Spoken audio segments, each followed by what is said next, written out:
I think I got the question. And also, at Adventurers, we were trained that there's a message relayed. When you relate a message to someone, it can be that it's not a true version of the message. But nevertheless, reconnecting, that's what I was saying, that is our plan. And also, to remind the young people that outside is dangerous. Home, this is your home and it's safe, there's protection. In order for us to do all those things, we need to avail ourselves. I am here. If you've got a plan, bring the plan. Let us push it in order for each and every one is back home. Regardless what kind of a plan. At the moment, now we have started by calling everyone. Let us come home. Then at home, we sit down. We plan. That is why there's meetings, so that we can be able to plan. If youth leaders don't come to meetings, we won't be able to plan. I cannot plan by myself. I cannot push my own plan. This is not about me, it's about us. So let us come up with plans. This is one of the plans that came from our youth members from our first meeting, that they don't have a platform to speak. That's why we made this platform available, so that the youth can speak. I hope I answer your question, but if you do have a plan, our plan for now, let us reconnect. And then we will share our plans before the end of the day. Mandi, can I add? And I think it's a valuable question that you asked, because ministry isn't just about, it's not about me. I might not be here tomorrow. If I'm not here tomorrow, who's going to take the baton forward? And we have this motto of passing it on, right? We need to pass it on. Now the question is, have we passed it on?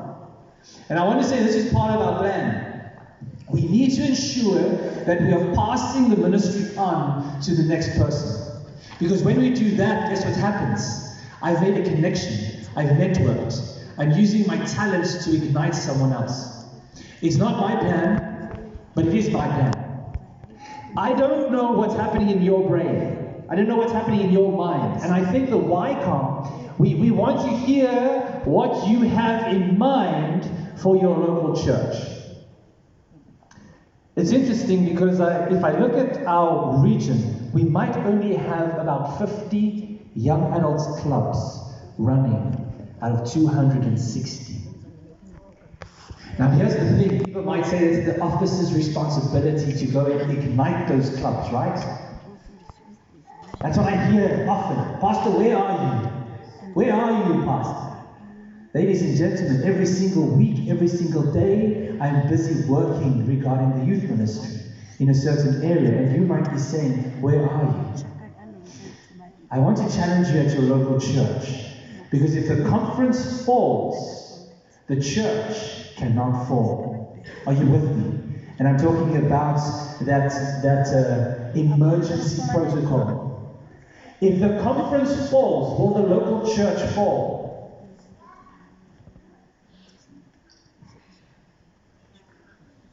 Can I get an answer? If the conference shuts down, will the local church shut down? No. I'm now getting some no's. No, it cannot. Why? Because the local church is where the ministry takes place, right? So if you think about your local church, do you have a young adults leader? Do you have an ambassador leader? Do you have a pathfinder leader? Do you have an adventurer leader? If you don't, and you're not in a leadership position, it might be valuable to say, here I am, send me. So I think when it comes down to a plan, We would like to combine our plans. So if you have ideas of what can take place, you know what's happening in local churches. You know what's happening in your district. I know to some degree, but not to the effect of what you know what's taking place in your community. I think it's time that we share those ideas and say, hey guys, I have an idea. We want to do this. We need to do this. Congress needs to change. This needs to change. That needs to change. We would like to see this take place. Amen? So let's partner. I think this is what our plea is from the White House. Let's partner with each other. When we have events, let's share. Let's not just keep quiet and walk away, but let's share. Let's talk with each other. Okay? Sister Libby is going to be like, no, Pastor, don't call me now. Welcome, Sister Libby. I think you can come to the front because the Wi-Fi needs to be up front here. Please. All right, are there any other questions? I don't know. Is another question there? Yes, go for it, sir. Looking at the fact that we have established that the youth is indeed living in the church, and I happened to read a stat that explained the frequency at which the youth is leaving the church. I'm afraid that as the church, as the leaders, like you guys sometimes sugarcoat the factors that push the youth away from the church. And one of the factors, if I may be allowed, in the church we have traditionalists. When the youth bring their innovative ideas that are in line with this changing world, the traditionalists will say, this is not in line with our traditional way of doing things. As a result, youth are discouraged, and such factors may push youth away from the church. So my question would be, how do you intend to address those factors that push the youth away from the church, especially those of the traditionalists, the conservative English, but traditionalists, okay, like old way of doing things. Okay, who